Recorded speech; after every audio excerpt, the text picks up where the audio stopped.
آخری نبی نہ ماننے والے قادیانیوں کو اقلیت قرار دے دیا گیا۔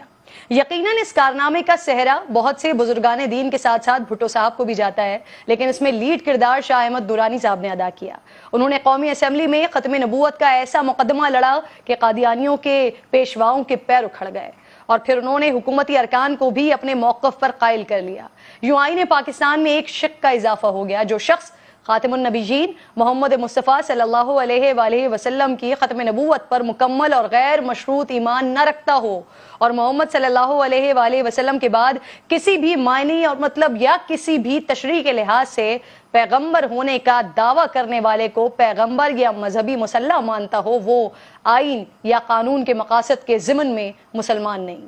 آج کا دن ہمیں مجاہدین ختم نبوت کو نہیں بھولنا چاہیے، انہیں اپنی دعاؤں میں ضرور یاد رکھنا چاہیے۔ اور آخر میں اتنا کہوں گی کہ تمہارے بعد پیدا ہو نبی کوئی نہیں ممکن،